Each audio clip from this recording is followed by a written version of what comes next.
Price the Lord. Hallelujah. ഈശോ മിശിഹായിൽ ഏറ്റവും സ്നേഹിക്കപ്പെടുന്നവർ, നമ്മൾ ഒത്തിരി മധ്യസ്ഥം വഹിച്ച് പ്രാർത്ഥിക്കാറുണ്ടല്ലേ?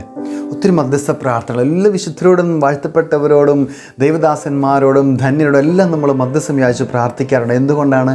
കാരണം ഇവരെല്ലാം ദൈവത്തിൻ്റെ തിരുസന്നിധിയിൽ ആ ആനന്ദം അനുഭവിക്കുന്നവരാണ്. ഇവർ ദൈവത്തോട് വളരെ ചേർന്ന് ഒട്ടി നിൽക്കുന്ന ആത്മാക്കളായതുകൊണ്ട് നമ്മുടെ പ്രാർത്ഥനകൾ ഇവർ ദൈവത്തിൻ്റെ മുൻപിൽ എത്രയും വേഗം എത്തിക്കുമെന്ന് ആ ഒരു വലിയ വിശ്വാസം നമുക്കുണ്ട്. എങ്കിൽ പ്രിയമുള്ള, നമ്മുടെ ജീവിതത്തിൽ നമ്മുടെ കുടുംബത്തിൽ വലിയ അത്ഭുതങ്ങൾ സംഭവിക്കാൻ ഒരു എളുപ്പ മാർഗമുണ്ട്, പറഞ്ഞു തരാം. മറ്റ് ഒരു നിയോഗങ്ങളും ദൈവത്തിന് മുൻപിൽ വയ്ക്കാതെ ശുദ്ധീകരണ സ്ഥലത്തെ ആത്മാക്കൾക്ക് വേണ്ടി നിങ്ങൾക്ക് തീക്ഷ്ണമായിട്ട് പ്രാർത്ഥിക്കാൻ പറ്റുമോ?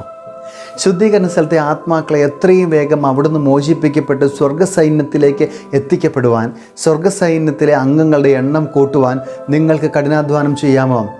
നിങ്ങളുടെ ജീവിതത്തിലും നിങ്ങളുടെ കുടുംബത്തിലും വലിയ അത്ഭുതങ്ങൾ സംഭവിക്കുന്നത് കാണാം. വലിയ മാനസാന്തരങ്ങൾ സംഭവിക്കുന്നത് കാണാം. വലിയ വലിയ അത്ഭുതങ്ങൾ, അടയാളങ്ങൾ, സൗഖ്യങ്ങൾ, വിടുതലുകൾ, ഏറ്റവും കൂടുതലായിട്ട് വലിയ മാനസാന്തരങ്ങൾ നമ്മുടെ കുടുംബത്തിൽ സംഭവിക്കുന്നത് കാണാം. എങ്ങനെ പ്രാർത്ഥിക്കണമെന്ന് ചെറിയ ഉദാഹരണം പറഞ്ഞുതരാം. നമ്മളിപ്പോൾ നടന്നു പോയിക്കൊണ്ടിരിക്കുന്നു, കാല് പെട്ടെന്ന് തട്ടി. നമ്മൾ എന്ത് ചെയ്യും? ഓ അയ്യോ എന്ന് പറഞ്ഞിട്ട് നമ്മൾ കാലിലേക്ക് നോക്കും. മുട്ടി ചെറുതായിട്ട് ചോര വരുന്നുണ്ട്. അപ്പോൾ തന്നെ നമ്മൾ ശാപവാക്കുകളും അതും ഇതും എല്ലാം പറയും. എനിക്ക് അവിടെ പോകണ്ടായിരുന്നു, ഇത് പറ്റി ഞാൻ എങ്ങനെ പോകും, അങ്ങനെ ഭയങ്കര വേദന, അത് ഇതെന്നൊക്കെ എല്ലാം നമ്മൾ പറയും. എങ്കിൽ പ്രിയമുള്ളവരെ, അങ്ങനെ കാല് തട്ടുമ്പോൾ ഒരു ഭാവഭേദവുമില്ലാതെ അപ്പോൾ തന്നെ ആ വേദന ചിലപ്പോൾ ഒരു സെക്കൻഡത്തേക്ക് നമ്മുടെ മനസ്സൊന്ന് മാറിപ്പോകും. പക്ഷേ നമ്മുടെ മനസ്സിനെ വിട്ടുകൊടുക്കാതെ ആത്മസംയമനം വീണ്ടെടുത്തുകൊണ്ട് നമ്മൾ ആ വേദനയെ ഈശോയെ, ഈ വേദന ഞാൻ സന്തോഷത്തോടെ സഹിക്കുന്നു, ഈ വേദനയുടെ സഹനങ്ങളെ നീ മാനിച്ചുകൊണ്ട് ശുദ്ധീകരണ സ്ഥലത്ത് നിന്ന് അനേക ആത്മാക്കളെ എത്രയും വേഗം സ്വർഗത്തിലേക്ക് നീ മോചിപ്പിക്കണം.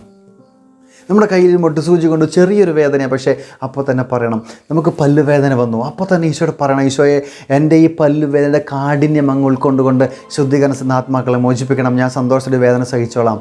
തലവേദന വരുമ്പോൾ, നടുവേദന വരുമ്പോൾ, കാലുവേദന വരുമ്പോൾ, വയറുവേദന വരുമ്പോൾ, ഏതെല്ലാം വേദനകൾ നമുക്ക് വന്നാലും ശുദ്ധീകരണ സ്ഥലത്തെ ആത്മാക്കൾക്ക് വേണ്ടി സന്തോഷത്തോടെ സമർപ്പിച്ചേ.